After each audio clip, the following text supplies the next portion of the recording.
जय गुरु जी की। जय Guru ji aunty. Uncle shall I begin? या आंटी। गुरु जी को प्रणाम। गुरु जी की सारी सारी संगत को प्रणाम। गुरु जी का कोटि कोटि अनंत कोटि शुक्राना कि गुरु जी ने हाथ पकड़ा मेरा, मेरी पूरी फैमिली का। और जब गुरु जी ने हाथ पकड़ा उस वक्त तो लाइक ऐसी वाली सिचुएशन थी लाइफ में कि हर चीज से बिल्कुल भरोसा उठ गया था। लाइक इतनी प्रॉब्लम थी लाइफ में कि लगता ही था कि अब कभी ठीक होंगी। और जब गुरु जी के बारे में मेरी एक रिलेटिव ने मुझे बताया, उन्होंने बताया ऐसे ऐसे गुरु जी का मंदिर है और लेकिन बहुत दूर है यहाँ से और वहां जाना बहुत मुश्किल है। और वहां पे क्योंकि रात को संगत होती है तो इसलिए कैसे जाएगी, तेरा जाना बहुत मुश्किल है। तो वो अपनी सिस्टर के साथ चले जाते थे, हो आए, लेकिन हर बार आके मुझे उन्होंने कहना कि बहुत मुश्किल है वहां पर जाना, लेकिन मैं तेरा कुछ इंतजाम करवा दूंगी, मैं तुझे भिजवा दूंगी कैसे भी करके। तो मुझे बड़ा अटपटा लगता था कि खुद तो वो आती है और फिर मुझे कहती है कि तेरा जाना बड़ा मुश्किल है। तो लेकिन वो एक हमारा आपस में प्यार का रिश्ता है तो कोई हम ऐसी नाराजगी भी नहीं थी उनसे। लेकिन फिर वन फाइन डे उन्होंने किसी संगत के साथ मेरा जाने का अरेंजमेंट कर भी दिया। लेकिन उससे पहले यही मैं पीतमपुरा रहती हूँ, तो पीतमपुरा में एक सत्संग हुआ किसी अपार्टमेंट में और उनका फोन आया, वो भाभी का फोन, मेरी भाभी का फोन आया कि ऐसे ऐसे यहाँ पर ना सत्संग है तो क्या तू जाएगी वहां पर? तो मैंने कहा हाँ मैं चली जाऊंगी। लेकिन उन दिनों में थोड़ा नहीं काफी प्रॉब्लम चल रही थी। मेड वगैरह थी नहीं और खुद ही सारा काम करना पड़ता था। उनको बोल के मैंने कहा हाँ जाऊंगी, लेकिन फिर मैंने मन में सोचा कि नहीं मैं तो पहले अपना काम फिनिश करूंगी और फिर मुझे टाइम बचेगा तो जाऊंगी। मैंने मन में ऐसा सोचा और 7 to 9 का सत्संग था और फिर 8:30 बजे तक मैं फ्री हुई। तो फिर मैंने दोबारा से उनको कॉल किया, मैंने कहा मैं अब आ जाऊं? बोली हाँ कोई बात नहीं तो आ जा। तो फिर मैंने अपने बेटे से कहा, छोटे बेटे से कहा, उसने कहा नहीं मैं तो नहीं जाऊंगा, आपको जाना है तो जाओ। मैंने कहा नहीं तो ऐसा करना, हम ऐसा सोच के चलते हैं कि हम ना एक्चुअली हमने एक कोई और गुरु धारण किए हुए थे तो वो कहता था मैं बस वहां ही जाऊंगा, मैं कहीं नहीं जाऊंगा। तो मैंने कहा नहीं आज आज चल रहे और तो ऐसे सोच के चल कि हम डिनर करने जा रहे हैं, क्योंकि मैं तो बहुत सारा काम करके हटी हूँ और मैं तो खाना बनाने का मेरा मन नहीं है, तो हम डिनर करने चलेंगे। I am really very sorry गुरु जी की पहली थॉट मेरी ये थी जब मैं पहली बार आई आपके दर पे, आपने जब मैं क्या आई आपने बुलाया तो इस थॉट के साथ गए। और वहां जब तक हम पहुंचे तो वहां पे बस मंत्र जाप शुरू हो गया और मंत्र जाप जब शुरू हो गया तो लगा चलो ठीक है, ओम नमः शिवाय, ये तो सब हिंदू फैमिलीज में पता होता है कि तो मंत्र जाप है, तो उसमें कुछ ऐसा अलग सा नहीं लगा कि चलो ठीक है। तो उसके बाद लेकिन ना माथा टेकने नहीं गए, हम लोग पीछे पीछे बैठ गए, मैं और मेरा बेटा पीछे पीछे बैठ गए और हमें जैसे बताया था मेरे रिलेटिव ने, तो हम लोग वो जो भी उन्होंने हमें सर्व किया प्रसाद वगैरह वो सब हमने उन्हें बता दिया था कि पूरा फिनिश करना है। वो हमें पूरा तो फिनिश करना ही था, हम लोग तो किसी डिनर का सोच के गए थे कि हम तो डिनर करने जा रहे हैं। और वहां जाके माथा भी नहीं टेका और क्योंकि बचपन से ही ना कोई, मैं बहुत एक आस्तिक नहीं बोलूंगी, मुझे कुछ इन चीजों की नॉलेज नहीं थी। और मैंने एक मूवी देखी थी कोई संजीव कुमार की बचपन में, तो उसमें वो संजीव कुमार जो होते हैं उनको भगवान दर्शन देते हैं, कृष्ण भगवान आते हैं धरती पे आते हैं, वो उनको दर्शन देते हैं और उनको बड़ी तरह से उनको वो करते हैं। तो मेरे को वो वाली पिक्चर का बिल्कुल ध्यान था, उनकी कृष्ण भगवान की आंखों से लाइट निकलती है और वो संजीव कुमार की आईज में जाती है। तो ये वाली जो पिक्चर मैंने बचपन में देखी थी, तो जब मैंने वहां एंटर किया सत्संग में, तो एक जो बड़े मंदिर में स्वरूप है काले चोले वाला, एक दूसरा जो पिंक चोले में गुरुजी ऐसे तिरछा करके देखते हैं खड़े हुए, तो उस स्वरूप में से बिल्कुल सेम वही एक्सपीरियंस मुझे हुआ कि वो लाइट निकली और मेरी आईज तक जैसे आई और वो पूरा बस उसके बाद तो ये हो गया कि बस गुरुजी गुरुजी गुरुजी ऐसा वाला हो गया। वो एक्सपीरियंस बिल्कुल वही था, सेम जो मैंने बचपन में देखा हुआ था मूवी में। उसके बाद माथा तो टेकने गए ही नहीं थी क्योंकि मुझे बहुत ना हेजिटेशन होती थी, कहीं भी कीर्तन हो सत्संग हो तो मैं माथा कभी नहीं टेकने जाती थी, मुझे थोड़ी हेजिटेशन फील होती थी। उस दिन भी मैं नहीं गई और फिर हम लोग लंगर करके इतने में मेरी भाभी आ गई, बोली अच्छा ठीक है रुकोगे या जाओगे? मैंने कहा हम लोग जाएंगे। तो हम लोग वहां फुटवेयर लेने के लिए गए तो वो फुटवेयर मिले ही ना वो, और अंकल ने सारे बैग A to Z सारे बैग उन्होंने चेक कर लिए, लेकिन वो फुटवेयर तो कहीं भी नहीं थी। और उसके इतने में भाभी फिर आ गई और इतने में वहां पे डांस शुरू हो गया। तो मैंने उनको बोला, मैं कहा भाभी ये लोग जब सब इतनी अच्छी तरह इतने खुश दिख रहे हैं और इतना डांस कर रहे हैं इन गुरुजी के स्वरूप के आगे, तो ये इनके क्या रिश्तेदार हैं जिनके घर सत्संग है? बोली नहीं पागल, ये रिश्तेदार नहीं है, ये गुरु संगत है। और गुरुजी के आगे जो भी डांस करता है, गुरुजी उसको स्कैन करके उसकी जो भी प्रॉब्लम होती है वो उसको दूर कर देते हैं। तो मुझे बड़ा अमेजिंग लगा।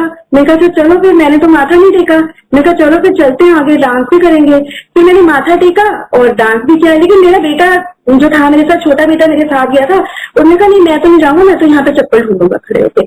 तो मैंने कहा अच्छा ठीक है, और मैं चली गई। फिर काफी देर हो गई, हमने थोड़ा डांस वांस भी किया, माथा टेका, और फिर इतने में मेरा बेटा भी आ गया। तो मैंने उसकी तरफ देखा, मैंने कहा क्या हुआ, चप्पल नहीं मिली ना? चलिए मैंने कहा नहीं मिलेगी तो माथा टेक करे। वो गुरुजी से जैसे थॉट दे देते हैं ना, अपने आप से सवाल उठते हैं और अपने आप से जवाब भी गुरुजी दे देते हैं। और जब वहां उस संगत में मैं बैठी हुई थी तो गुरुजी को मैंने बोला कि मैंने कहा मुझे आगे यहाँ से तभी बढ़ाना, आगे बढ़ाने का मतलब ये था कि मंदिर आप मुझे तभी बुलाना जब आपने मेरी सारी प्रॉब्लम ठीक कर दी हो। और यकीन करना, वो दिन और आज का दिन अब मुझे याद भी नहीं है कि क्या क्या प्रॉब्लम्स मैं फेस करती थी। वो धीरे धीरे करके गुरुजी ने एक के बाद एक मतलब जिंदगी पूरी चेंज कर दी। आज जो कुछ भी है, जो कुछ भी हंसी है, खुशी है, जो भी कुछ है जिंदगी में, वो सब कुछ चाहे वो कुछ भी है, चाहे मटीरियलिस्टिक चीजें हैं, चाहे इमोशनल है कुछ, चाहे कैसा भी कुछ भी है, आई ओ एवरीथिंग टू गुरुजी। सब कुछ गुरुजी का ही दिया हुआ है। गुरुजी के बिना तो अब आज ये लगता है कि कुछ भी नहीं है जिंदगी। और जब गुरुजी ने शुरू में फिर वहां जब गई, उसके बाद मंदिर जाने का भी मेरा भाभी ने करा दिया किसी संगत के साथ अरेंजमेंट। तो पहले ही दिन जब वहां गई तो उस टाइम पे संगत उतनी ज्यादा नहीं होती थी। 2012 में गुरुजी ने मंदिर बुलाया, तो उस टाइम पे बड़े आराम से 7 बजे तक, पौने 7 तक भी पहुंच के आगे बैठने को भी मिल जाता था। तो वो आंटी की सेवा होती थी, वो आंटी और उनकी बेटी दोनों आते थे, तो उनकी सेवा होती थी। तो मैंने लंगर वगैरह करके फिर आके मैं बाहर, जहाँ पे कॉफी प्रसाद आजकल वो जगह है जहाँ पे वो डिस्ट्रीब्यूट करते हैं, तो मैं वहां आके बैठ गई और संगत के साथ। तो मैं आके बैठी थी तो एक आंटी आई अपनी फ्रेंड आंटी को बुलाने के लिए कि चल वहां ना अमृत वर्षा हो रही है। तो जब उन्होंने ऐसे बोला, मैंने तो ऐसी कोई बात कभी जिंदगी में एक्सपीरियंस की नहीं थी, तो मुझे बहुत अच्छा लगा। मैंने कहा कुछ तो खास है, तो मैं भी चलती हूँ। उनके पीछे चली गई और वहां आगे जहाँ पे गुरुजी का स्वरूप है, जहाँ पे आजकल थोड़ा बैठने में मना कर देते हैं, तो वहां पे उन दिनों कोई रिस्ट्रिक्शन नहीं होती थी। तो वहां पे जाके मैं बैठ गई और मैं देखने की कोशिश कर रही हूँ कि कहाँ से अमृत वर्षा हो रही है, कहाँ से अमृत वर्षा हो रही है, तो कुछ नजर नहीं आया। तो काफी देर बैठी हुई थी, इतने में एक और आंटी उठी और वो अपनी फ्रेंड को दिखाने लगे कि देख यहाँ खड़ी होके देख, यहाँ से देख। तो वो मैं भी पीछे खड़ी हो गई। जो मैंने देखा वहां पर वो बड़ा ही अमेजिंग था, मेरे लिए तो बहुत ही out of the world experience था कि जैसे भगवान शिव की जटाओं में से गंगा निकलती है ना, तो वो अमृत निकल रहा था उस एक तरह से, बिल्कुल इसी शेप में ही ना अमृत निकल रहा था कि जटाओं में से तो वो लगा कि सच में ये तो कुछ अलग ही चीजें हैं। उसके बाद वो आंटियां बहुत देर तक सेवा करती थी, तो मैं उनके साथ ही रुकी हुई थी। तो 11 बजे तक उन्होंने, जब माली अंकल आए, उन्होंने दरवाजा वो बंद करने लगे दरबार का, बोले अब आप बाहर चले जाओ और दरवाजा बंद करना है। तो जैसे जब बाहर निकल रही थी दरवाजे से, तो ऐसे लग रहा था कि पीछे अंदर कुछ छूट गया है, बच गया, अभी ना पूरी तसल्ली नहीं हुई है। खैर उन्होंने बोला, हम लोग बाहर आ गए और जैसे बाहर आए उन्होंने दरवाजा बंद कर लिया और दरवाजा बंद करते फिर उन्होंने दोबारा से दरवाजा खोल दिया कि आओ दर्शन कर लो महाराज के। और फिर अंदर फिर से गए, फिर वो टच भी किया, वो जो अमृत था मेन, वो उसका बहुत ज्यादा अट्रैक्शन था, वो टच किया, माथे से टच किया, तो ऐसा लगा कि वाओ, कि कहीं अलग ही दुनिया में आ गए हैं, कहीं जन्नत में आ गए हैं। फिर खैर काफी देर अंकल इन्होंने हमें वहां पर रहने दिया। फिर उसके बाद बाहर आए, तो बाहर आके एक और अंकल भी, सेवादार अंकल भी थे, तो वो उन दोनों आंटीज को अपने फोन में कुछ दिखाने लगे। वो फोन में उन्होंने दिखाया कि वो दुगरी गए थे, मुझे तो दुगरी भी नहीं पता था क्या है। तो वो दुगरी गए थे, उन्होंने कहा कि देखो आंटी, मैंने वहां पे खेतों में मोर की फोटो में खींच रहा था, नीचे मोर नाच रहे थे और ऊपर जो थे गुरुजी के साथ ब्रह्मा विष्णु और महेश उस फोटो में। तो वो ये दिखा रहे थे कि ये देखो ये कैसे, ये वाला मैं मोरों की फोटो खींची तो साथ में ये फोटो भी आई। तो ये पहला गुरुजी का दर्शन ये इस तरह से मुझे हुआ, तो बड़ा ही अच्छा लगा। और फिर जिंदगी बिल्कुल ऐसी हो गई जैसे जन्नत जैसी। और जैसे उन दिनों में तो ऐसे होता था जैसे कभी कभी जैसे नया नया प्यार होता है ना इंसान को, और उसको कुछ नहीं नजर आता, नया नया इश्क होता है, तो वो मुझे गुरुजी के साथ वही वाली बिल्कुल फीलिंग आई कि मुझे दिन रात मुझे कुछ नहीं नजर आता था। गुरुजी ने बिल्कुल जैसे दीवाना कर लेते हैं ना, तो वो वाला हाल था कि बस गुरुजी तो गुरुजी, गुरुजी तो गुरुजी, बस गुरुजी के जाना है, गुरुजी के जाना है। और धीरे धीरे करके जिंदगी बहुत बदलती चली गई, बहुत ही ज्यादा चेंज हो गई जिंदगी। और अभी एक रिसेंटली जो सबसे रिसेंट मेरा सत्संग है वो ये है, अभी 23 मई को रात को मुझे वेसोवेगर अटैक हो गया, रात को 1 बजे घर पे मैं थी और बच्चे थे, दोनों बच्चे हैं और जो बड़े हैं, बॉयज हैं, बड़े हैं, लेकिन मेरे लिए तो छोटे ही हैं, जैसे माँ बाप के लिए बच्चे हमेशा छोटे ही रहते हैं। तो बहुत ज्यादा मेरी हालत खराब हो गई। लेकिन उससे पहले ही, उस दिन मेरी तबीयत खराब होने से पहले ही हमारे रूम में अमृत वर्षा हुई। मेरे बेटे की ना हाइट थोड़ी कम है, तो वो ना बार बार मेजर करता रहता है और कहता रहता है कि गुरुजी मम्मा बढ़ा देंगे ना, बढ़ा देंगे ना। मैंने कहा हाँ बढ़ा देंगे। फिर ना उसने मेरे से मेजर कराया और मैंने वॉल पे ना एक निशान लगा दिया, 6 फीट तक लगा दिया। मैं कहती इतनी हाइट हो जाएगी 6 फीट या 6'1" तक। वो हमने मार्क लगाया ही और इमीडिएटली थोड़ी देर में मैंने देखा कि वहां पे अमृत वर्षा हो रही है वॉल पे। तो फिर मैंने उसको बोला कि देख रोहित, देख गुरुजी ने ब्लेस कर दिया को, देखिए तेरी हाइट बढ़ जाएगी पक्का। और फिर ये कह के बस उसके बाद सो गए हम लोग। लेकिन उसके 2-3 दिन के बाद जब मेरी तबीयत खराब हुई, और जिस टाइम तबीयत मेरी खराब हुई बहुत ज्यादा, वो बच्चों ने मुझे बाद में बताया कि इमीडिएटली गुरुजी के स्वरूप से अमृत निकलना शुरू हो गया। तो वो उनको कुछ भी समझ नहीं आया, मेरी पूरी टंग ब्लू हो गई, मेरी जो फिंगर की टिप्स है वो पूरी ब्लू हो गई, खून जम गया आगे, इतना भयानक अटैक था वो। तो और एकदम बच्चे घबरा गए, उन्होंने मुझे जल प्रसाद पिलाया। मेरे बेटे ने, छोटे ने फटाफट मुझे जल प्रसाद पिलाया और वो लेके आया, मुझे पकड़ के इधर लेके आया कि देखो मम्मा गुरुजी की अमृत वर्षा हो रही है। और वो अमृत वर्षा वाला भी उसने मुझे मेरे माथे पे टच कराया उसने मुझे, और उसने मुझे बताया बाद में कि अमृत प्रसाद पीते ही मेरी जो टंग ब्लू हो गई थी वो बिल्कुल ठीक हो गई, ब्लू ब्लैक हो गई थी टंग। और फिर मैं मुझे बहुत ज्यादा प्रॉब्लम में थी। फिर उन बच्चों को बेचारों को कुछ समझ में नहीं आया कि रात को 1-1:30 बजे क्या करें। उन्होंने क्या किया, उनको बस यही समझ में आया कि गुरुजी के चलते हैं। अभी लॉकडाउन की बात है ये 23 मई की। तो उन्होंने मुझे जैसे कैसे करके उन्होंने मुझे चेंज भी कराया और उन्होंने गाड़ी में मुझे डाला और मुझे वो मंदिर ले गए। और मेरे बच्चे बता रहे थे कि मैं बहुत बुरी तरह से रो रही थी, बहुत ही ज्यादा बुरी तरह से मैं रो रही थी। और फिर रास्ते में उन्होंने सत्संग चला दिया गाड़ी में, गुरुजी का सत्संग, और काफी आगे जाके उन्होंने जैसे चलाया, पहले शब्द चले थे, जैसे गुरुजी का सत्संग मेरे कानों में, मुझे लगा कि पहला सेंटेंस ही मेरे कानों में जो पड़ा वो नरेंद्र ढंड अंकल का वो सत्संग उसमें उन्होंने चलाया। तो एकदम मैं उठ के बैठ गई। ये बच्चों ने मुझे बताया कि वो सुनते एकदम मैं उठ के बैठ गई। फिर वो जैसे कैसे बड़ी ऑल्दो 2-2:30 बजे का टाइम हो गया था, मंदिर पहुंचे 2:30 बजे के करीब मंदिर पहुंचे, तब तक थोड़ा थोड़ा मुझे भी होश आ गया था। मैं थोड़ा क्या मैं काफी बेटर फील कर रही थी। तो वहां पे जब गए तो वहां पे गेट पे पहुंचे, पूरे गेट पे पहुंच गए मंदिर के। तो वो अंदर जो अंकल थे वो बाहर आए, उन्होंने गेट खोला थोड़ा सा, नहीं गेट भी नहीं खोला शायद थोड़ा, तो उन्होंने ऐसे साइड में झिरी में से पूछा कि हाँ जी बोलो क्या काम है।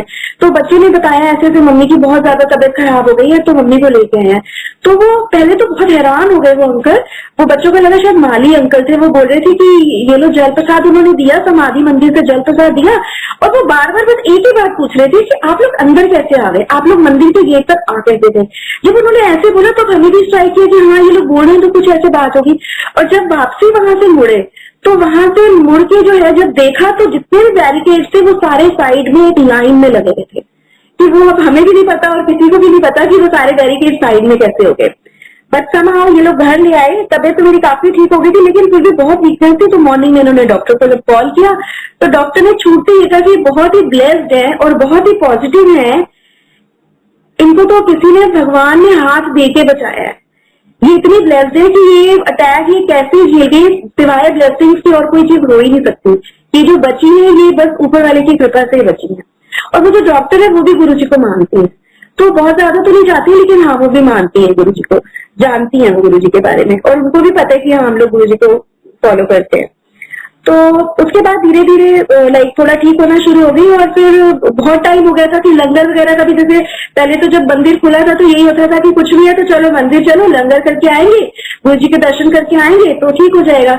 तो फिर अपने आप से कोई प्रार्थना भी नहीं की गुरुजी से। गुरुजी ने अपने आप से ही 3 दिन जब मंदिर में लंगर बन रहा था तो 3 दिन गुरुजी ने हमें लंगर भिजवाया। 3 दिन, पूरे 3 दिन उन्होंने हमें लंगर भिजवाया और वो लंगर खाती ही और मैं बिल्कुल ठीक होती है। मुझे खास कोई दवाई भी नहीं लेनी पड़ी, कुछ भी नहीं लेना पड़ा मुझे। और इस तरह से गुरुजी ने मुझे उठा के फिर से खड़ा कर दिया और धीरे धीरे बिल्कुल ठीक कर दिया। और फिर इसके पहले 2-2.5 साल पहले की बात है, तो नई गाड़ी गुरुजी ने दिलाई बलिनो। 1 हफ्ता ही हुआ था उस गाड़ी को। जैसे एक थर्सडे रात को आई है तो जा नहीं पाए मंदिर, किसी भी तरह से बन नहीं रहा था मंदिर जाने का। तो नेक्स्ट फ्राइडे हम लोग निकले मंदिर के लिए और रास्ते में जो है वो अभी हम बस थोड़ा सा ही निकले थे घर से और एक्सीडेंट हुआ 4-5 गाड़ियों का बैक टू बैक। 4-5 गाड़ियां, हमारे आगे 3 या 4 गाड़ियां थी। 3 गाड़ियां हमारे आगे थी, एक पीछे थी, हमारे 5 गाड़ियां थी।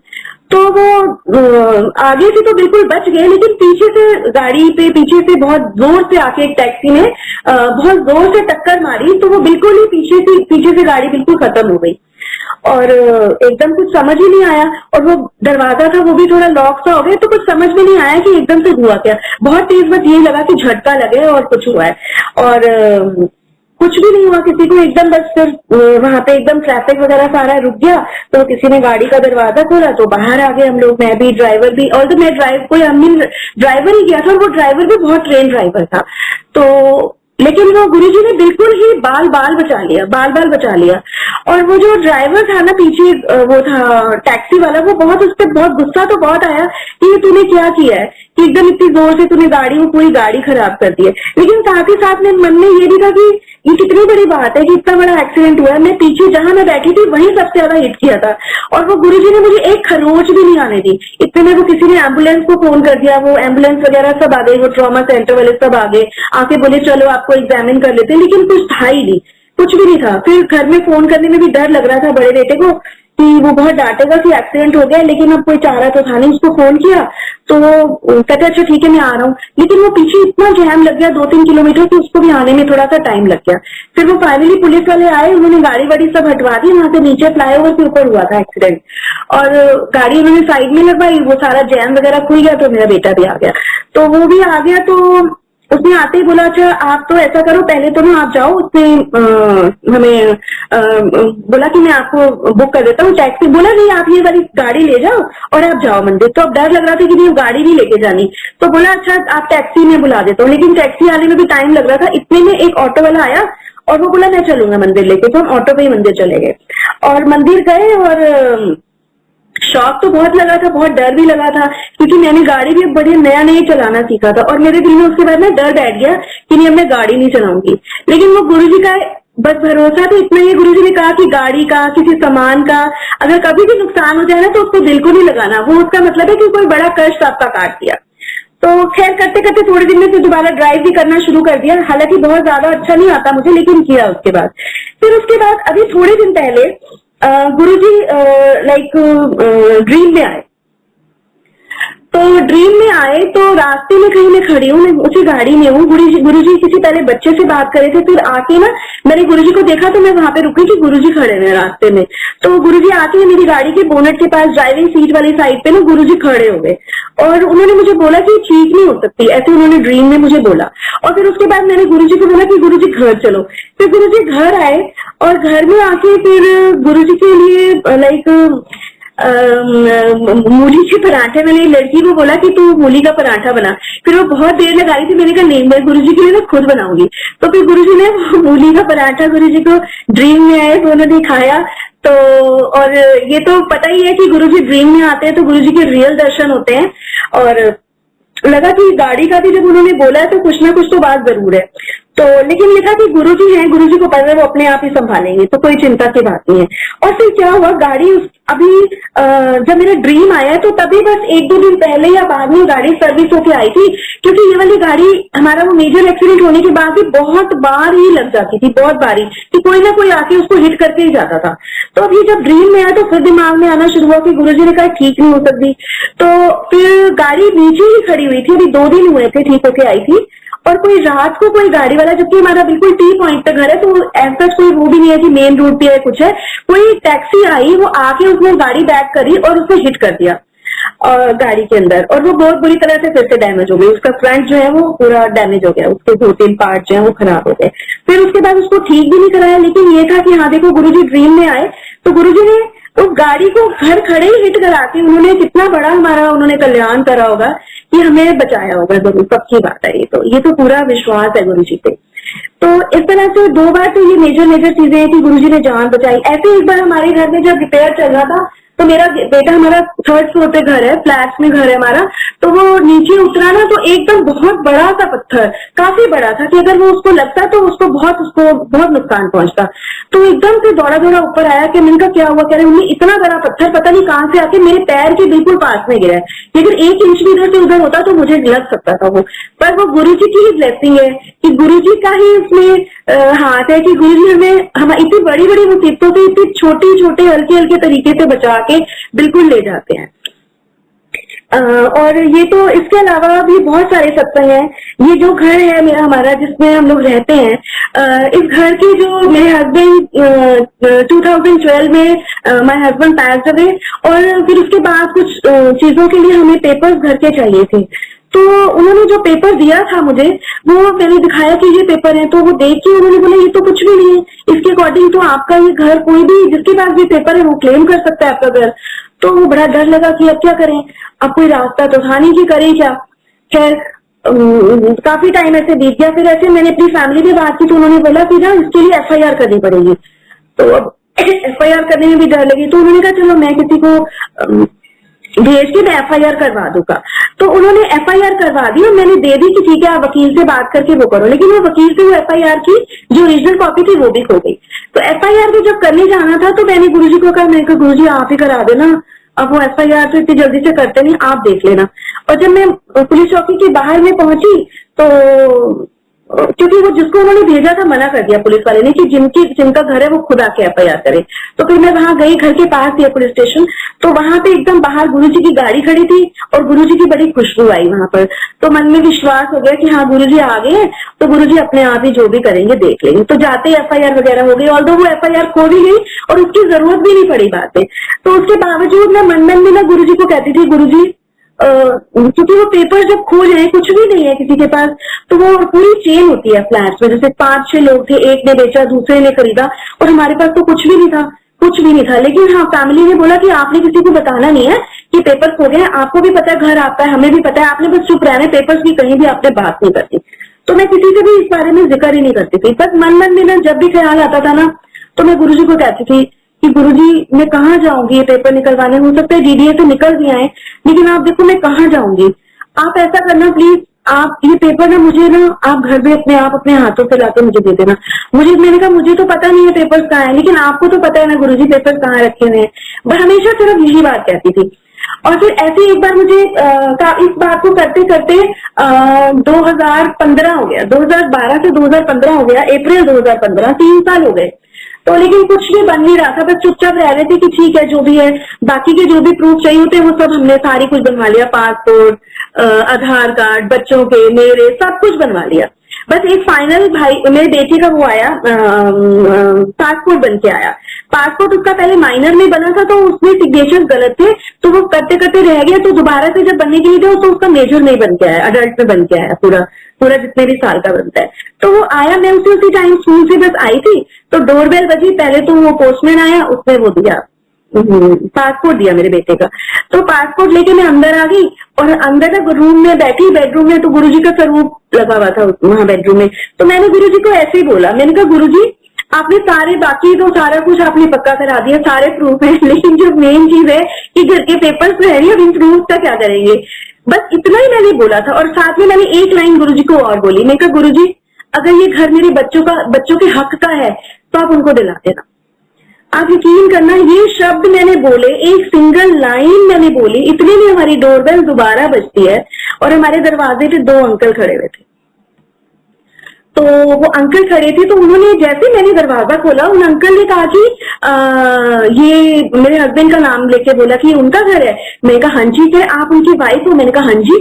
तो बस तीसरा जो उन्होंने क्वेश्चन पूछा ना, वो तो मैं हिल गई कि ये क्या पूछ लिया उन्होंने पूछा आपके घर के पेपर्स कहाँ हैं? तो मुझे तो घर में सबने सिखा रखा था कि तुमने किसी को बताना नहीं है, तुम्हारे पास घर के पेपर्स नहीं है। तो मैं तो एकदम स्टन खड़ी थी, वो मेरा मुंह देखे मैं उनका मुंह देखूं। बोले आपके पास नहीं है ना? मैंने कहा नहीं। कह रहे आपके घर के पेपर्स मेरे पास हैं। और फिर उन्होंने अपना नाम बताया, तो मैं उनको एज ही जानती थी, लेकिन हस्बैंड जैसे उनके हस्बैंड के कोई नोन थे और वो प्रॉपर्टी डीलर थे जिनसे अंकल कभी कभी मेरे हस्बैंड फोन पे बात किया करते थे, तो मैं उनके नाम से जानती थी बस उनको। तो उन्होंने बोला मेरे पास है। अब एकदम दो अननोन आदमी खड़े हैं दरवाजे पे, तो मेरे बड़े बेटे का रूम ऊपर है, मैं उसको ले गई, उनको ले गई। तो मैं कहा अच्छा आप चलो ऊपर चलो। तो जब ऊपर गए एकदम से यकीन भी नहीं आया कि ऐसे कोई आके बोलेगा कि हम आपके घर के पेपर्स हमारे पास हैं। तो जब ऊपर गए तो बिठाया, तो उन्होंने काफी सारी चीजों को और रेफरेंस देखे, तो उन्हें यकीन हो गया कि भाई हाँ ठीक बात कह रहे हैं। जैसे मेरे हस्बैंड की और फ्रेंड के बारे में बताया, ऐसे ऐसे सब कुछ चीजों ने इस तरह से बताई, तो यकीन हो गया। तो बोले आप ऐसा करना, मैं आपको अपना फोन नंबर दे देता हूँ और एड्रेस दे देता हूँ, आप 2-3 दिन में जब कभी भी आपको टाइम मिले तो आप जो है ना आप आके पेपर ले जाना। तो मैंने, अब हमें तो एकदम लगे कि पेपर मिल गया, हम 2-3 दिन क्यों वेट करें, हम तो अभी चलेंगे। मैंने अपने बेटे को ऐसे इशारा किया कि हम ना अभी चलेंगे। तो मैंने उनको बोला कि हमें ना उनके यहाँ जाना है, जिनका उन्होंने नाम लिया था मेरे हस्बैंड के फ्रेंड का, हमें उनके घर वैसे ही मिलने के लिए जाना है, तो हम ना आपके घर से पेपर्स भी ले लेंगे। लेकिन एक्चुअली तो हमारे मन में यही था कि हमें तो सिर्फ पेपर भी लेने जाना था। और इस इंसिडेंट से 2-3 दिन पहले क्या हुआ था कि आईजीएल पाइपलाइन गैस मुझे लगवानी थी, तो वो जो ऑनलाइन कैफे वाले होते हैं ना, तो मैं उनके पास वो जो 2-4 पेपर थे मैं लेके गई, तो उनको थोड़ा प्रॉपर्टी का पेपर्स का पता होगा। तो जैसे मैंने उनको दिए ना, तो उन्होंने मेरी शक्ल देखी, बोली ये पेपर कहाँ से लाए हो? मैंने कहा क्यों क्या हुआ? कह रही किसके ये पेपर? मैंने कहा हमारे हैं। कहते आपके घर के पेपर इतने ही है? मैंने कहा हाँ। कहते किसी को दिखा मत देना, आपके ऊपर ना 420 का केस हो सकता है। तो वो 2-4 दिन से दिमाग में वो चीज भी चल रही थी कि कहा है कि 420 का केस हो जाएगा, अंदर हो जाएंगे, ऐसा भी कुछ हो सकता है। पर मन में ये था कि नहीं गुरुजी ऐसा नहीं होने देंगे। तो फिर हम उनके घर गए, अंकल जो आए थे हमारे पेपर्स लेके, हम गए और उन्होंने पूरा का पूरा पैकेज ऐसे सील बंद उनके पास पड़ा हुआ था। वो गए, बोले मेरे ऑफिस में रखे, उन्होंने घर पे बिठाया और वो वहीं पास में ऑफिस से वो लेके आए। मेरे हस्बैंड का एक पहले मेडिकल स्टोर भी था, तो उसके पास में उनका भी उनका ऑफिस था। तो वो बोले मेरे ऑफिस में रखे हैं, तो मैं जाके लेके आता हूँ। जब वो लेके आए तो हम बड़े हैरान कि उस शॉप के भी कुछ पेपर थे जो मुझे पता भी नहीं था, और भी कुछ इंपॉर्टेंट पेपर थे जो उस बैग के अंदर थे, और वो उन्होंने लाके मेरे हाथ पे रख दिए और उन्होंने दे दिए। तो फिर उन्होंने बताया कि इस तरह से बीच में ना, क्योंकि घर जहाँ हम रहते 3rd फ्लोर पे, और जब लिया था ना ये बहुत ही खराब कंडीशन में था, बिल्कुल जिसको कहते हैं ना खंडर जिसको बोलते हैं ना, ऐसे वाला था। और जब हम यहाँ आए थे, हम किराए के मकान में पहले रहते थे, और जब इस घर में आए थे तो मैं और मेरा बेटा, तब वो भी छोटा ही था, 6-7 में पढ़ता था वो, या 8 में होगा। तो हम ना अपने घर में आते थे, जब स्कूल से वापस आते थे ना दोपहरी में, तो हम ना आके ना बड़ा रोते थे कि हमारा एक तो मन नहीं लगता था, और लगता था कि हम कहाँ आ गए खंडर में, हम यहाँ पे रहिए कैसे। और मैं बहुत रोया करती थी। मेरी मदर कहती थी नहीं देखो ठाकुर जी को तो मानती है ना, देखो वो ऐसा ठीक करा देंगे ना तो तू हैरान हो जाएगी। मैं कहती थी कुछ नहीं होने वाला मम्मी, इस घर का कुछ नहीं होता था, आप देखो तो सही, कोई दीवार कोई जगह ऐसी है जो टूटी फूटी ना हो, और बाहर से तो ऐसे लगता था देख के फ्लैट को कि कभी भी गिर जाएगा, ये घर कभी भी गिर जाएगा, क्योंकि बारिश भी होगी तो गिर जाएगा, ये वाली हालत में वो घर था। लेकिन मेरी मम्मी को बहुत भरोसा था, कहती थी नहीं कि देखिए तेरा ठाकुर जी पे तू सच्चा भरोसा करती है ना, वो तुझे ठीक करा देंगे, देखो बिल्कुल। मैं कहती थी अच्छा चलो ठीक है मम्मी, कोई बात नहीं, देखेंगे जैसे भी होगा। और आप यकीन करना कि गुरुजी ने घर ऐसे ठीक करा दिया जैसे वो उसको ना, जो भी आता है ना वो हर कोई ये कहते हैं कि बहुत सुंदर घर है आपका, और बहुत ही सुंदर घर है, आपका घर बहुत अच्छा लगता है। जो भी कोई आता है वो हमारे घर में आके यही बोलता है। और देखो ये घर बना भी कैसे, हमारे पास तो इतने पैसे भी नहीं थे, स्कूल की जॉब थी, टीचिंग में कितनी सैलरी मिलती है, कुछ खास नहीं मिलती है। तो उसका भी गुरुजी ने अरेंजमेंट किया कि गुरुजी ने कोई फ्लैट हमारा बुक कराया, फरीदाबाद में बुक कराया, और वो फ्लैट फिर उसको थोड़े टाइम के बाद फिर मैं उसकी किस्त भी नहीं दे पा रही थी, तो फिर वो भी उसके लिए भी गुरुजी ने अरेंजमेंट किया कि खुद ही बायर आ गया घर पे, और उसका लोन लेके मैंने लिया था। तो 12 लाख रुपए लोन था, तो गुड़गांव में लिया था लोन। तो मेरे ब्रदर इन लॉ ने हेल्प की थी, माय सिस्टर्स हस्बैंड, उन लोगों ने हेल्प किया था कि वो लोन वगैरह कराने में। फिर जब हमारा बिक गया घर, वो वाला वो जो फ्लैट था, तो जब मैं लोन क्लियर करने के लिए गई वहां पे बैंक में गई, तो उस लेडी जिससे मैं बात कर रही थी, कोई जैन करके लेडी थी वो, तो मैंने बताया उसको ऐसे ऐसे, उसने भी बताया कि उसकी मदर का बीपीटीपी में फ्लैट है, और कह रही है वो हमने जितने का भी उसने लिया था, बोली उतने का भी नहीं दिख रहा, मतलब उतने हमारे पैसे भी नहीं निकल रहे हैं जितने का हमने लिया था। तो मैं और मेरा बेटा एक दूसरे की शक्ल देखें कि हमारा तो बहुत अच्छे प्रॉफिट पे गुरुजी ने निकलवा दिया था और बहुत सही टाइम पे निकलवा दिया था उन्होंने, जबकि भी फ्लैट पूरा बना भी नहीं था। और वो इस तरह से उन्होंने हमारा पूरा घर का फिर वो वहां से पैसे आए तो हमने घर पे लगाए और घर भी ठीक कराया। अब हम तो घर में कोई काम कराने वाला बड़ा छोटा तो था नहीं और ना ही हमें कोई अक्ल थी घर वर ठीक कैसे कराते हैं, क्या चीज कहते हैं, कोई सामान भी नहीं पता था कि कहाँ से वो करते हैं, तो सामान का भी नहीं पता था। तो पहली बार मुझे मेरी नोन है कोई, उन्होंने अपने घर में पेंट कराया, तो मैंने कहा आपने खुद ही पेंट कराया? उन्होंने पेंटर भेज दिया तो हमारा घर थोड़ा सा पेंट हो गया, थोड़ा बेटर हो गया और हमारा भी थोड़ा सा हौसला बन गया कि हम ठीक करा सकते हैं, कि बहुत इतने पैसे नहीं लगते हैं कि घर ठीक कराने में। तो हमने थोड़ी हिम्मत भी इधर से गुरुजी ने दे दी कि चलो ठीक करा, फिर उधर से पैसों का भी इंतजाम कर दिया। अब हम क्या करते थे कि शाम हमने लेबर लगा दी और गुरुजी को बोल देते थे कि गुरुजी आप देख लेना, अब हमें तो कुछ पता नहीं, आप अपने आप ठीक करा लेना, आप घर बैठे हो, हमें तो पता नहीं है कैसे कराना है। तो लेबर भी जो आई, मतलब सब लोग देख के हैरान होते थे कि जो लेबर भी हमारे घर में काम कर रही थी वो खुद हमारे घर की एक एक चीज का ध्यान रखते थे। जब तक हम लोग घर नहीं आ जाते थे वो लोग घर से नहीं जाते थे, क्योंकि दरवाजे तक उतरे हुए थे कि सब कुछ नया होना था, सारा काम, पूरी दीवारें, इलेक्ट्रिसिटी, वाटर, बाथरूम, किचन, सब कुछ नया बनना था, सब कुछ। तो बिल्कुल ऐसे बिल्कुल कोई दरवाजा नहीं, कुछ नहीं, बस दरवाजा एक आगे लगा के ऐसे सो जाते थे हम लोग उन दिनों में, क्योंकि काम चल रहा था। शाम को सिर्फ हम सामान लाके देते थे, वो लिस्ट देते थे कि कल हमने ये काम करना है और आप हमें ये सामान लाके दे दो। तो वो सामान शाम में जाना हमने और ला के रख देना, और वो उन्होंने सुबह अपने आप ही आके घर का दरवाजा खोलना, अपने आप ही उन्होंने काम करना, घर का ध्यान रखना, सब कुछ वो ही देखते थे। और उसमें से एक जो लेबर थी, ऐसी जैसे जो भी लेबर आती है, थोड़ी सी मेरी आदत है कि मैं बात उनसे करती रहती हूँ, तो मैंने उनसे तो उन्होंने गुरुजी का स्वरूप देखा। तब कैलेंडर एक मुझे रमा बहल आंटी ने दिया था, वो कैलेंडर में गुरुजी का स्वरूप था। तो बोले ये कौन है? नहीं तो ये तो हमारे गुरुजी है। तो उन भैया ने बताया कि मैं पहले दुबई में काम करता था, दुबई में मैं घर बनाया करता था, फिर अब मैं यहाँ आ गया और ये जो गुरुजी है ना आपके, इनके मंदिर में मैंने काम किया हुआ है और मैं वहां पे रात को वहीं पे रुकता था, कि हम दिन में काम करते थे और रात को वहीं पे सोते थे। कि गुरुजी ने मतलब इतना तक ख्याल रखा कि वो अब कि मतलब वो देखो कि जो काम करने वाले लोग आए वो भी कैसे चुन चुन के गुरुजी लाए और कैसे करके। इवन स्कूल में मेरी पुलिस कहती थी यार तेरे घर में काम चल रहा है, तू यहाँ खुश घूम रही है, तुझे कोई चिंता नहीं तेरे घर में कुछ चोरी हो जाएगी? मैंने कहा नहीं, मेरे घर से कुछ चोरी नहीं हो सकता, कि मेरे घर में जिनका पहरा है ना वो कुछ भी बुरा होने ही नहीं देंगे। और कई बार ये भी होता था कि जैसे हम लोग नीचे है, ऊपर भी एक कमरा है और पीछे का दरवाजा है, और गुरुजी लिटरली मतलब वो बताते थे कि ऊपर दरवाजा खुला है, और जब भी उन्होंने जब बताया ऊपर जाना तो वो दरवाजा भी खुला हुआ होता था। जय गुरु जी। और गुरु जी की लाइक महिमा बिल्कुल अपरंपार है। ये तो कुछ छोटे छोटे मेन मैंने इंसिडेंट्स बताए हैं, और अगर आज की डेट में अगर मैं सोचती हूँ तो जिंदगी में सिर्फ गुरु जी है, और सबसे ज्यादा जो इम्पोर्टेंट है वो गुरुजी है, और सबसे बड़ी जो दौलत है मेरी वो गुरुजी है। और ये मैं तो बिल्कुल एक आप कहो कि मैं इस तरह वाली लड़की थी कि मेरे को भगवान के बारे में कुछ ऐसा भरोसा नहीं था, कि जब शादी से पहले यहाँ तक मेरा बुरा हाल था कि अगर मेरी एक फ्रेंड थी वो बहुत मंदिर वगैरह जाती थी और वो भोलेनाथ को बहुत मानती थी, तो वो मुझे कहती थी कि चल, एक दिन वो मुझे ना बड़ी इंसिस्ट करके ना कहने लगी कि तू ना शिवरात्रि है चल आज मंदिर चल मेरे साथ। मैंने कहा नहीं यार, वहां जाके चप्पल खो जाती है, मैं नहीं जा रही। और उस दिन ऐसा ही हुआ कि मैं उसके साथ शिवरात्रि वाले दिन मंदिर गई और मेरी चप्पल खो गई। और अब बाद में आके पता चला, जब गुरुजी के आए तो पता चला कि अगर कोई चप्पल ले जाता है ना तो खुश हो जाया करो कि तुम्हारी कोई मुसीबत लेके चला गया। तो वो कितनी पुरानी बात है कि वो बचपन की बात है कि कोई मेरी चप्पल ले गया था। और फिर जब मैं दोबारा जब गुरुजी के यहाँ पहली बार गई तो तब भी मैं चप्पलों का ही रोना लेके खड़ी हुई थी कि जो चप्पल मैंने पहनी हुई थी और जो खो गई थी, मिल नहीं रही थी, वो वाली चप्पल मुझे बहुत प्रिय थी। और मैंने कहा ये मेरी फिर चप्पल खो गई, मैं फिर आज मंदिर आई तो मेरी चप्पल खो गई। लेकिन जब हम लोग वहां से माथा टेक के जब निकले थे ना, जब पहली बार सत्संग में गए थे, और वो अंकल हमें ढूंढ रहे थे कि वो बैग लेके ढूंढ रहे थे कि वो कहाँ है, वो आंटी कहाँ है, वो अंकल, और ये उनके फुटवेयर है। और जबकि जब हम लोग ढूंढ रहे थे चप्पलें, उन अंकल ने एक भी बैग छोड़ा नहीं था चेक करने से कि एक भी बैग छूटा हो, लेकिन हमारी चप्पलें कहीं नहीं थी।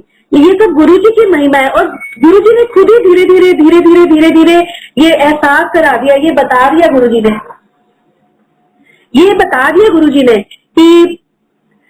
कि वो भगवान है। ये खुद ही गुरुजी ने यकीन दिला दिया और लाइफ को ऐसा ट्रांसफॉर्म किया, और मुझे भी कर दिया, मुझे भी बहुत चेंज कर दिया कि अब लगता है कि गुरुजी की संगत है हम, कि गुरुजी के कितने बड़े रब हमारे साथ हैं, कि झूठ फरेब, अब वो चीजें लगती है कि नहीं ये सब नहीं करना। अब लगता है कि नहीं, गुरुजी ने जो शिक्षा दी है ना उस पे चलना है, गुरुजी ने जो कुछ भी सिखाया ना उस पे चलना है।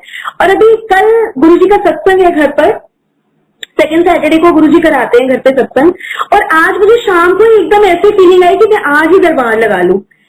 और देखो आज अब गुरुजी ने खुद ही सारे इंडिकेशन दे देते हैं, और 2 दिन से तो गुरुजी पे प्यार आ रहा था, इतना ज्यादा आ रहा था कि मुझे लग रहा था हाय गुरुजी बस आप मिल गए ना, दुनिया की सबसे बड़ी दौलत मिल गई, कुछ नहीं चाहिए, कुछ भी नहीं चाहिए। और जब हम नए नए जाने लगे थे ना तो अभी हम एक कोई सत्संग सुन रहे थे, रिंकू अंकल का हम सत्संग सुन रहे थे, तो वो अंकल बता रहे थे सत्संग में कि उन्होंने एक शब्द सुना कि उनको एक शब्द बहुत पसंद था, मैंने चाहिदा ना महल मकान।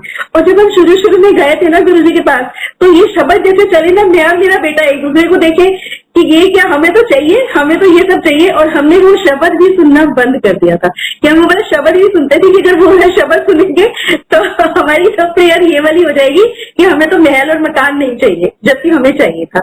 लेकिन अब आज मैं सोचती हूँ कि हम लोग लाइक कितने बेवकूफ है कि महल मकान ये गुरुजी की यहाँ जुड़ रहे हैं, ये सब चीजें है ना।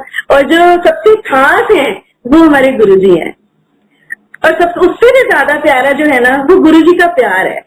और अभी जब गुरुजी ड्रीम में मेरे आए और गुरुजी ने मूली का पराठा खाया, तो उससे थोड़े दिन पहले जैसे गुरुजी को घर में कुछ ऐसा खास तो हम लोग नहीं करते, लेकिन जो भी कुछ भी थोड़ा बहुत बनाते हैं गुरुजी को, थोड़ा सा जो भी घर में बनता है वो गुरुजी को जैसे अर्पण करते हैं। तो एक वीडियो आई थी, तो उसमें एक छोटा सा बच्चा होता है, वो बड़े ही प्यार से, बहुत ही प्यार से वो भगवान को कहता है कि भगवान आप खाओ ना, भगवान खाओ ना, आप प्लीज खाओ ना, तुम नहीं खाओगे तो तुम दुबले रह जाओगे, तुम ऐसे हो जाओगे, तुम वैसे हो जाओगे। और वो मुझे इतनी मेरे दिल को छू गई। तो मैं अभी कुछ दिन पहले वो गुरुजी अपने आप ही करा रहे थे, तो वो मैं जब गुरुजी को भोग लगाती थी ना तो मैं ऐसे बोलती थी गुरुजी, तो मैं बोलती थी भगवान आओ ना, प्लीज आप आओ ना, आप भोग लगाओ ना। और वो मैं इतना मेरे लिए ऐसा एक्सपीरियंस था कि मैं कभी सोच नहीं सकती थी कि गुरुजी मेरे ड्रीम में आएंगे और गुरुजी आके मूली का पराठा कहेंगे बनाने के लिए, गुरुजी मेरे हाथ से मूली का पराठा खाएंगे। ये मैं गुरुजी का प्यार देख के तो लगता है कि गुरुजी को क्या चाहिए हमसे, गुरुजी को कुछ भी नहीं चाहिए, गुरुजी को सिर्फ हमारा भाव चाहिए, सिर्फ प्यार चाहिए। और अभी एक बड़े मंदिर का मैं आपको एक्सपीरियंस बताती हूँ। अभी कौन सा फंक्शन था मैं भूल रही हूँ, शायद शिवरात्रि था। शिवरात्रि पे जब गए तो शिवरात्रि था या नहीं या न्यू ईयर था, मुझे याद नहीं एग्जैक्टली। तो उसमें बाहर जैसे 12 बजे के करीब जो है, हाँ वो न्यू ईयर का फंक्शन था। तो फिर सबको ही होता है कि 12 बजे जो है ना न्यू ईयर गुरुजी के दरबार में ही हम खड़े हो, इस तरह की ब्लेसिंग हर कोई चाहता है। तो मैं भी चाह रही थी, तो लेकिन ना वो सेवादार ना अंकल कह रहे थे, हम लोग बिल्कुल फॉयर पे पहुंच गए थे, लेकिन ना अंकल हमें ना वहां बैठने नहीं देते, बोले बिल्कुल जगह नहीं है, अगर आपको बैठाऊंगे तो और भी बहुत सारे लोग खड़े हैं, वो भी बैठने के लिए जिद करेंगे।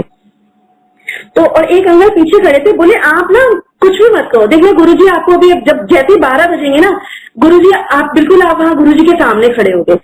तो मुझे लगा हाँ ठीक है, तो बिल्कुल ठीक कह रही हूँ, मैं क्यों जिद कर रही हूँ। वैसे जनरली ऐसा होता है कि मैं जिद नहीं करती हूँ, लेकिन मैं उस दिन पता नहीं मैंने अंकल को 2-3 बार रिक्वेस्ट किया, फिर मुझे सच में फील हुआ कि नहीं हम क्यों कर रहे हैं ऐसे, मुझे ऐसे नहीं करना चाहिए। और बस जहां मैंने ऐसा सोचा और मैंने मन में मैंने कहा यहाँ भी गुरुजी अंदर भी गुरुजी है, कोई फर्क ही नहीं है, और मंत्र जाप मन में बोलना शुरू करा। और बस वो बोलना क्या शुरू करा, आगे इतनी संगत थी कि मैं किसी भी तरह से कितनी भी कोशिश कर लेती, मैं धक्का मुक्की भी चाहे कर लेती, मैं अंदर दरबार में नहीं पहुंच सकती थी। जो सीढ़ी है वहां पे मैं थी, और बस मंत्र जाप जैसे इस बात को एक्सेप्ट किया कि नहीं जिद नहीं करनी है, और मंत्र जाप शुरू किया। वो कैसे रास्ता बना मैं भी नहीं जानती। एक अंकल कोई आए पीछे से और वो रास्ता बनाते चले गए, और वे पूरी आगे उनके पीछे पीछे दरबार में पहुंच गए। और दरबार में हम लोग खड़े हो गए, और वहां पे भी अच्छा 2-4 मिनट हमें खड़े होने को मिला, और मंत्र जाप भी वहीं पर ही हो गया। और बस मंत्र जाप चल रहा था, तो इतने अंकल आए तो उन्होंने लिटरली ना भगाया हमें वहां से, दरबार में से। तो वो बोला कि चलो ठीक है, लगा कि ठीक है कोई नहीं, गुरुजी ने जितनी देर बुलाना था। फिर वो बाहर खड़े हो गए, लेकिन अभी मन की ना तसल्ली नहीं हुई थी कि न्यू ईयर है, और जस्ट अमृत जो ये है मंत्र जाप के टाइम पे गुरुजी ने बाहर भेज दिया, चलो कोई बात नहीं, कोशिश करेंगे, वेट करेंगे यहाँ पर। तो वो जो गुरुजी का रूम है वहां पे नीचे जो स्टेयरकेस है वहां पे नीचे वेट करने लगे। तो बोले कि वेट करो अभी, और अंदर से उन्होंने दरवाजा बंद कर लिया, आने नहीं दे रहे थे। लेकिन हम वहीं नीचे दरवाजे पे खड़े थे, बहुत देर हो गई थी, बहुत देर। वो बोले आप उधर से आओ, इधर से आओ। लेकिन लगा कि गुरुजी कहाँ जाऊं मैं, कौन से दरवाजे से जाऊं, मुझे नहीं पता, अब मैं यही खड़ी हूँ, आपकी मर्जी है, जब बुलाना हो आप बुला देना। और एक अंकल और आंटी, लड़का लड़की भी, यंग से बच्चे थे, तो वो मेरे सामने ऐसे खड़े थे और हमें काफी देर हो गई थी। और अब वो मतलब अब अंदर से मतलब लग रहा था कि मतलब चलो अब ठीक है, जैसे गुरुजी की मर्जी है, कोई बात नहीं, हम तो यहीं खड़े हैं। और इतने में मेरे मुंह से निकला, वो दोनों लड़का लड़की खड़े थे, वो जैसे बात करने लगे, तो मैं उनको कहने लगी कि आज तो उन्हें वहां से धक्के देके निकाला है, तो आज तो बहुत बड़ी ब्लेसिंग गुरुजी ने दी है। कि गुरु के दर से, गुरुजी ने कहा है कि गुरु के दर से जब धक्के देके निकाला जाता है तो आपको नहीं, आपकी मुसीबतों को निकाला जाता है। मैं कही तो बहुत ही नए साल की शुरुआत गुरुजी ने इतनी बढ़िया कर दी, तो मजा आ गया। और फिर साथ ही साथ में ना एक लाइन मेरे मुंह से निकली जो कि सोची हुई भी नहीं थी। एक गाने की लाइन है वो, एक है, हम इंतजार करेंगे तेरा कयामत तक, खुदा करे कि कयामत हो और गुरुजी हमें बुलाएं। ऐसे मैंने बोला कि हम इंतजार करेंगे तेरा कयामत तक। बस वो शब्द जैसे बस निकलने थे मेरे मुंह से, इतने में अंदर से एक सरदार अंकल आए और उन्होंने, और मेरे पीछे एक आंटी खड़ी रो रही थी, वो रोने लग गई थी कि गुरुजी अंदर ही बुला रहे हैं, गुरुजी अंदर ही बुला रहे हैं। तो कोई सेवादार आंटी थी वो भी, तो वो बुलाती, जैसे देखा अंदर थोड़ा, वो अंकल ने देखा उनको कि वो रो रही है, तो अंकल ने कहा चलो आप। अंदर से वो आए और वो उनको बोले, और उनकी और मेरी भी आंखें मिली, और जैसे ही उनकी तरफ मैंने देखा, उन्होंने कहा आंटी आप भी चलो। और वो मैं भी हैरान, वो दोनों लड़का लड़की भी हैरान कि अभी तो मुंह से शब्द भी पूरे नहीं निकले और गुरुजी ने बुला लिया। कि मतलब पता नहीं किस बात से महाराज खुश हो जाएं, ये भी हमें नहीं पता कि कौन सा शब्द ऐसा निकल जाए कि बस उस पे गुरुजी का दिल आ जाए, तो वो पता नहीं क्या ही चीज कर देंगे। उस दिन तो सच में यही वाला एक्सपीरियंस हुआ कि हम इंतजार करेंगे तेरा कयामत तक। सच में गुरुजी हम तो बिल्कुल कयामत तक ही आपके लिए लाइन में लग के खड़े हैं। बस गुरुजी आप हाथ पकड़े रहना, बस छोड़ना नहीं, बिल्कुल भी छोड़ना नहीं, बस कुछ नहीं चाहिए, आप ही चाहिए। अब महल मकान भी नहीं चाहिए, अब समझ भी आ गई कि अब महल मकान भी नहीं चाहिए, अब तो आप ही चाहिए। आप बस अनसंग रहो, आपका हाथ सिर पे रहे, और जिंदगी में जो है ना, जो स्टीयरिंग है ना, जो है हमारा, जो आप कहते हो ना जिंदगी का घोड़ा मेरे हाथ में दो तो मैं सीधा हाँकूंगा, गुरुजी आप ही चलाना। अब आपने, अभी भी आपने ही चलावे पहले, लेकिन कहीं ना कहीं तो होता था कि हाँ एक बेवकूफी थी, एक मूर्खता थी कि लगता था कि हम चला रहे हैं। लेकिन अब बिल्कुल बहुत अच्छे से पता है गुरुजी आप चला रहे हो, आपने ही चलाना है, सिर्फ आपने ही चलाना है, और किसी से चलवाना भी नहीं है। और आप, कोई हमें समंदर भी दे देना तो वो समंदर नहीं चाहिए गुरुजी, और आप अगर दे दो एक कतरा भी, तो वो कतरा भी हमारे लिए समंदर है। ये मेरी लाइनें नहीं है बोली हुई, ये मैंने कहीं सुनी थी, लेकिन सच में अब इरादा यही है गुरुजी, आप एक कतरा भी दे दोगे ना, बस वो भी समंदर है, कहीं और अब जाने मत देना। बस गुरुजी हाथ हमेशा ऐसे ही पकड़े रहना, ऐसे ही पकड़े रहना। और अभी लास्ट ईयर क्या हुआ, लास्ट ईयर की बात है, न्यू ईयर के बाद, मेरे ख्याल से 26 जनवरी की बात है। 26 जनवरी को रात को हम लोग सोए हैं, 11-12 बजे सोए हैं, और अभी बस हल्की हल्की नींद आनी ही शुरू हुई थी। और इतने में मेरा बेटा आया नीचे और कहता है कि मम्मा मेरी बहुत ज्यादा तबीयत खराब हो रही है, जल्दी जल्दी अभी मुझे हॉस्पिटल लेके चलो। तो एकदम हम भी हैरान हो गए कि क्या हो गया इसको, अभी तो गया ही सोने के लिए, और मैं उसको ऊपर कुछ खाने का भी देके आई थी, गरम करके देके आई थी, उसने कुछ बाजार से लाया हुआ था, मैंने उसको दिया। तो मैंने कहा अभी तो तू खाना खा रहा था, क्या हो गया तेरे को एकदम से? बोला मुझे नहीं पता, बस आप जल्दी से चलो। और उसने अपने फ्रेंड को बुलाया हुआ था गाड़ी ड्राइव करने के लिए, क्योंकि मुझे या मेरे छोटे बेटे को तो आती नहीं है, इतनी ज्यादा नहीं आती चलाने। और तो उसने अपने फ्रेंड को बुलाया हुआ था कि वो आ गया नीचे और बस चलो।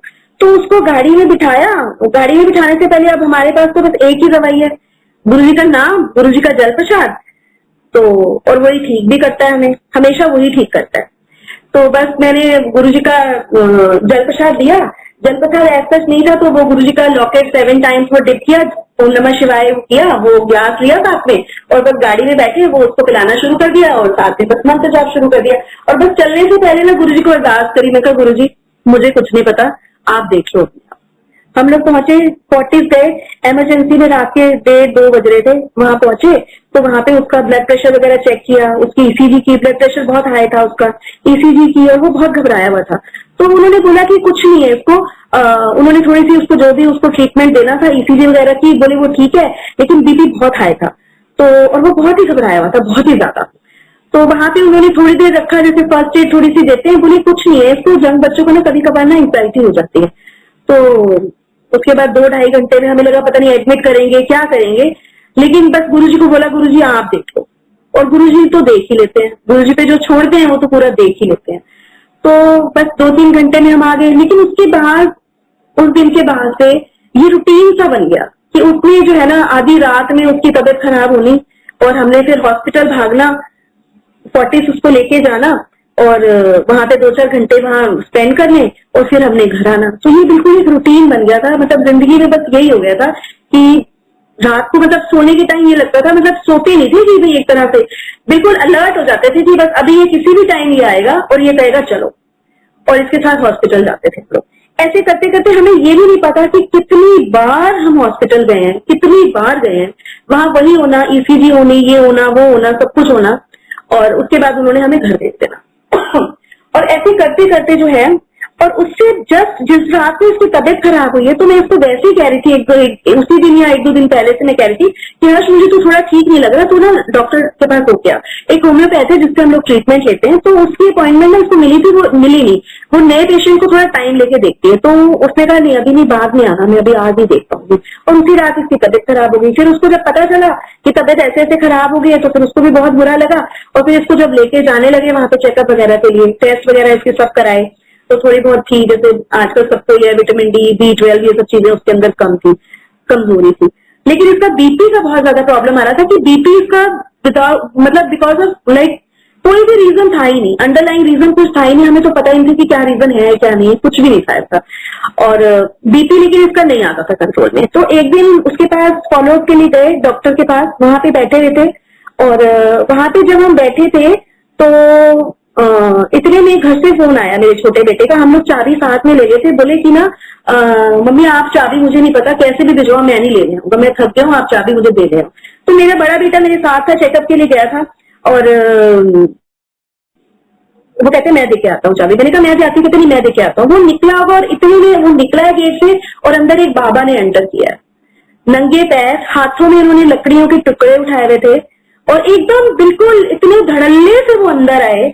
और जो वो डॉक्टर है उनके फादर बहुत स्ट्रिक्ट हैं, मतलब वहां पे जो पेशेंट भी जाते हैं ना, वो उनको बड़ा डर है अंकल का, वो इतना डिसिप्लिन वहां पे रहता है। और सारे हम लोग जितने भी लोग वहां बैठे थे, हम देखे एक दूसरे का मुंह कि ऐसे अंदर कौन एंटर कर गया। लेकिन जब उन्होंने एंटर किया, एंटर करते ही वो अंकल के पास जाके खड़े, और डॉक्टर के ना क्लिनिक में जो है वो पूरा दिन शब्द चलते रहते हैं, वो साईं बाबा को की वो भक्त है, वो उनके शब्द चला के रखती हैं। और वो वहां पे जो बाबा आए थे वो उन अंकल के सामने खड़े हुए, और एकदम बोला, उनके सामने जाके खड़े हो गए। फिर वो अंदर रूम में जाने लगे ना, लेकिन फिर टर्न हुए मेरे सामने आके खड़े हो गए, और एकदम बोले गुरु मेरा पार ब्रह्म। और मैं ना उनको देखती रह गई कि क्या बोला इन्होंने, गुरु मेरा पार ब्रह्म। तो मैंने कहा लगता है गुरु जी है, गुरु जी आ गए हैं। और मुझे अंदर से ये भी यकीन आ गया, अपने आप से ही आ गया कि अभी मेरे बेटे का ब्लड प्रेशर जब चेक होगा तो ब्लड प्रेशर उसका नॉर्मल आएगा पक्का, जबकि वो कितने टाइम से उसका ब्लड प्रेशर नॉर्मल नहीं आ रहा था। वो आया घर से चाबी देके, और जब अंकल ने थोड़ा सा उनको वो किया तो अंदर नहीं जाने दिया, तो वो मुड़ के ना बाहर जैसे निकल गए। और जब वो बाहर निकले तो मैं ना पीछे पीछे निकल गई उनके बाहर कि गुरुजी है, हो ना हो ये गुरुजी है। और लेकिन मैं जब तक बाहर निकली वो फिर मुझे नजर नहीं आए, और इतने में मेरा बेटा आ गया, और उसका ब्लड प्रेशर जब चेक हुआ तो उसका ब्लड प्रेशर बिल्कुल नॉर्मल, बिल्कुल नॉर्मल, 120/80। और मेरे को मन में ही आया, मेरे को गुरुजी आप ही आए थे ना, आप ही आए थे ना। मैं बार बार गुरुजी से यही पूछ रही थी। फिर उसके बाद उसी हफ्ते में ही फिर एक हमारे यहाँ पे पीतमपुरा में सत्संग होता है एक आंटी के यहाँ पे, तो मॉर्निंग में सत्संग होता है आंटी के यहाँ। तो मॉर्निंग में हम लोग गए, मैं और मेरी साथ 2 संगत आंटी और होती है मेरे साथ, और मेरा छोटा बेटा भी था शायद। तो हम जैसे, बस मेरे मन में यही आ रहा है गुरुजी आप ही, वो आप ही थे ना, वो आप ही थे ना। और जैसे ही हम वहां पहुंचे हैं, उस घर के नीचे पहुंचे, आंटी के घर के नीचे जहाँ सत्संग होता है, तो सबसे पहले जो वर्ड्स मेरे कानों में पड़े वो थे गुरु मेरा पार ब्रह्म। कि गुरुजी ने कैसे कंफर्म करा कि वो ही थे। और मैं इतनी दिन से मेरे को गुरुजी से बता देना एक बार, आप थे ना। अब मुझे पता है आप थे, लेकिन फिर भी आप मुझे बताना आप ही थे ना। तो गुरुजी कैसे कंफर्म करते हैं। फिर उसके बाद पिछले साल काफी मुश्किल रहा, लेकिन निकल गया वो साल भी। वो क्यों निकल गया, बड़े आराम से फिर भी मैं कहूंगी कि बहुत आराम से, बहुत प्यार से वो कर्म ही होंगे हमारे, जो गुरुजी ने हमें हॉस्पिटल के चक्कर लगवा के उन्होंने, वो कर्म कोई बड़े ही थे, जो बड़े मुश्किल आने वाली थी, वो इतने छोटे में गुरुजी ने हमारी काट दी कि रात को हम जागते थे और सुबह कितनी बार तो ये होता था कि स्कूल भी नहीं जाया जाता था। और स्कूल में मैंने बोल दिया था कि मैं आऊं या नहीं आऊं मेरा कोई पता नहीं है, मुझे कोई जॉब का ले रख रहे ना रहे, लेकिन अभी बेटा ठीक नहीं है तो मुझे कुछ नहीं पता कि मैं आ पाऊं या नहीं आ पाऊं। तो मुझे कोई स्कूल से कोई ड्यूटी भी नहीं देते थे ऐसी कि कल अगर ये नहीं आई तो वो काम भी नहीं हो पाएगा। और गुरुजी ने इतना हर चीज को संभाला, इतना संभाला कि मतलब मुझे देख के लोग हैरान होते थे कि ये इतनी स्ट्रांग बन के कैसे खड़ी रहती है, लेकिन असल में तो मैं तो स्ट्रांग हुई नहीं ना, स्ट्रांग तो गुरुजी है, संभाला तो गुरुजी ने हुआ।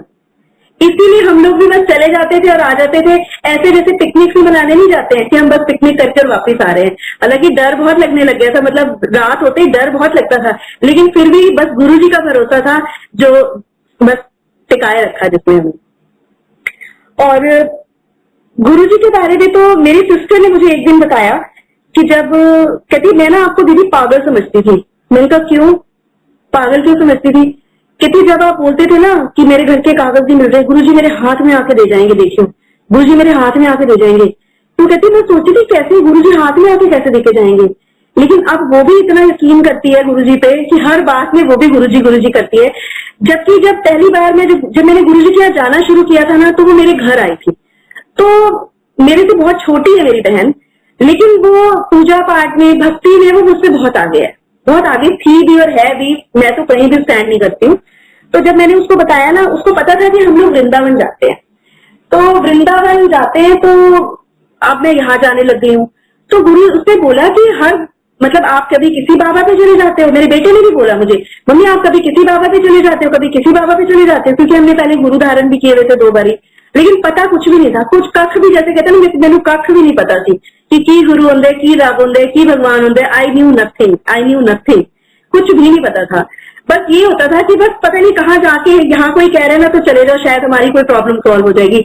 वहां साईं बाबा के यहाँ कह रहे हैं तो चलो वहां चले जाओ, वृंदावन कह रहे हैं वहां चले जाओ, यहाँ कह रहे हैं वहां, जहाँ कोई कहता तो हम चल पड़ते थे बस आंख बंद करके कि शायद कुछ हो जाएगा, शायद कुछ ठीक हो जाएगा। लेकिन कभी कुछ ठीक नहीं हुआ। जो भी कुछ ठीक हुआ ना, जो भी जिंदगी में बाहर आई, वो गुरुजी के से मिलने के बाद ही आई। जब गुरुजी ने हाथ पकड़ा ना, तब आई बाहर। और गुरुजी से मिलने से पहले हालांकि जिंदगी में उम्मीदें सारी खो चुकी थी, लेकिन कोई भी बात होती थी ना तो मैं कहती थी तुझे पता है मेरे सिर पे किसका हाथ है, जबकि मुझे नहीं पता मैं ये क्यों बोलती थी। और मैं ये किसी को भी धमकी देती थी, तुझे पता है मेरे सिर पे किसका हाथ है। मैं वृंदावन जाती थी तो मैं भगवान का ही बोलती थी ऑल्दो, लेकिन मुझे नहीं पता था भगवान सच में मदद करते हैं, कोई काम बनाते हैं या नहीं बनाते हैं, कुछ चीजें ठीक होती हैं या नहीं होती हैं, कुछ भी नहीं पता था। लेकिन बस एक आंख बंद करके चले जाते थे, ये वाला हाल था। लेकिन गुरुजी के आने के बाद सच में जिंदगी में मतलब वो जिंदगी वैसी रही नहीं। मतलब पीछे जब मुड़ के देखती हूँ लगता ही नहीं कि वो हमारी जिंदगी थी। और जब गुरुजी के जाना शुरू किया तो उसके कुछ महीने के बाद ही संगत ने प्रोग्राम बनाया दुबरी जाने का। और जब दुबरी जाना था, हमने 7 अक्टूबर को जाना था और 2 अक्टूबर को मैं स्टेयरकेस में स्लिप कर गई थी अपने घर में, और मेरी टेल बोन में ना बहुत चोट लगी थी और मेरे को बहुत ज्यादा पेन था। और मैं सोच रही थी कि यार ये प्रोग्राम तो बना लिया है दुबरी जाने का, लेकिन और थोड़ा सा मुझे अर्ली मॉर्निंग ना उसमें नोजिया सा फील होता था, तो मैं ठीक फील नहीं करती थी, तो मेरा जाने का ना मन नहीं कर रहा था इसलिए। लेकिन मैं मना भी नहीं करना चाहती थी। मैं कहती गुरुजी आप मना करा दो ना, मुझे नहीं जाना, मेरा बिल्कुल मन नहीं है, मेरे से जाया नहीं जाएगा, इस वजह से नहीं जाया जाएगा। और साथ में डर भी था कि भाई इतनी दूर जाना है तो मैं बैठूंगी कैसे गाड़ी में, मुझे तो बहुत पेन है। लेकिन गुरुजी ने जब बुलावा दे दिया, गुरुजी ने बुला लिया, तो फिर तो किसी की क्या औकात है कि कोई रुक जाए, कोई कुछ भी कहे फिर तो जाना ही जाना है। वो तो अपने आप उठा के ही ले जाते हैं, लिटरली उठा के ही ले गए मुझे। और जब मैं गाड़ी में बैठी और पूरा वहां दुबई पहुंची, मुझे 1 सेकंड के लिए भी नहीं लगा कि मुझे पेन है या मैं आराम से बैठी नहीं हूँ या मैं मुझे कोई भी डिस्कम्फर्ट हो। और फिर जब वहां पर बैठे जाकर दरबार में हम बहुत काफी जल्दी पहुंच गए थे, तो वहां पे हमें मिली रमा बहल आंटी। तो उन्होंने बोला कि चलो आओ हम ना दरबार लगाते हैं, आ जाओ आप हेल्प करो। तो हमें तो कुछ पता नहीं था, फिर जैसे दरबार वगैरह लग गया वही कर रही थी हम लोग, तो बस ऐसे मैं तो खड़ी हुई थी। तो फिर जैसे उन्होंने दरबार लगा लिया ना, बोली गुरुजी आ गए। मैंने कहा आपको कैसे पता चला गुरुजी आ गए? बोले ये देखो ओम दर्शन हुए। तो तब मुझे पहली बार पता चला कि जब ओम दर्शन होते हैं तो वो गुरुजी की प्रेजेंस को इंडिकेट करते हैं। तो बड़ा अच्छा लगा कि वाओ। और फिर हम लोग क्योंकि जल्दी पहुंच गए थे, 11 बजे वहां पे सब शुरू हो जाती थी, तो ना सबसे आगे वाली लाइन में बैठ गए हम लोग, उसके आगे आगे बैठ गए। अब वहां जब मैं बैठी तो वहां पे बैठ के मुझे दर्द होना शुरू हो गया बहुत ज्यादा, और वहां पे लालच ये है कि इतनी आगे हम बैठे हैं, अब ये जगह भी कैसे छोड़े, इतनी अच्छी जगह हमें मिली है, गुरु जी के बिल्कुल सामने बैठे हैं, तो क्या करें क्या करें। इतने में रमा बहल आंटी की मेरी नजरें मिली। आंटी ने मुझे बुलाया एकदम से, तो मैं गई आंटी के पास। तो आंटी ने कहा वो जो स्टेयर केस में ना गेंदे की माला लगी हुई है ना, वो सजावट के लिए, वहां फूल खत्म हो गए थे जो गुरुजी को अर्पण करने थे, वो फ्लावर्स खत्म हो गए थे। तो बोली वो ना आप ना इस पे ध्यान रखना कि जैसे इसमें फूल खत्म होना, आप बाहर से ना वो गेंदे की माला में से फूल लाके ना और पेटल्स तोड़ के ना इसको रिफिल कर देना।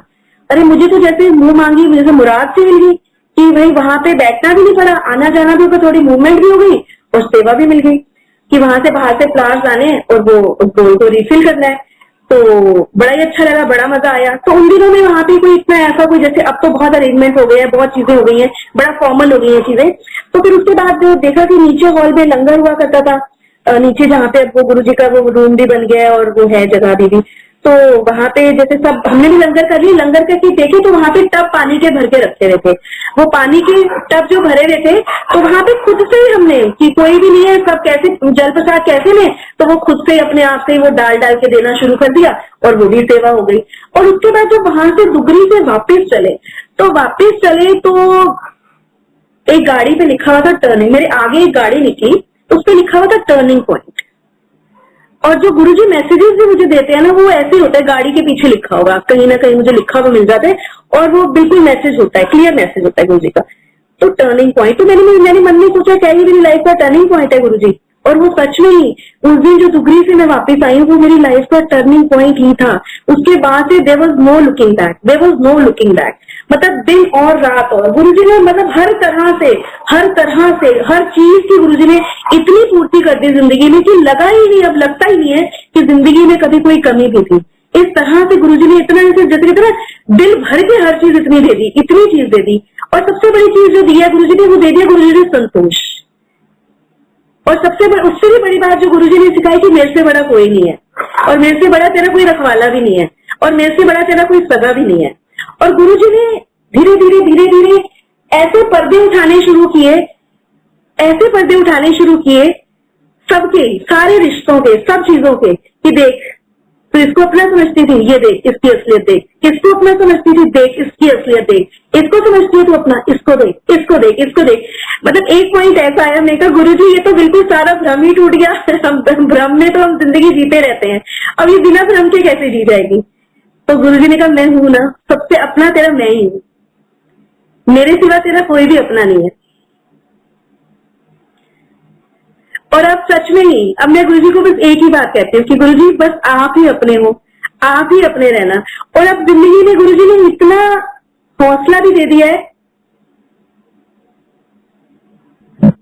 इतना हौसला गुरुजी ने दे दिया है कि बस अब किसी और चीज की जरूरत नहीं है। और सबसे बड़ी बात है, मेरा गुरु मेरे साथ खड़ा है, मेरे गुरु का हाथ मेरे सिर पे है, और जिंदगी में किसी भी चीज की तमन्ना भी नहीं है। जय गुरुजी, थैंक यू गुरुजी।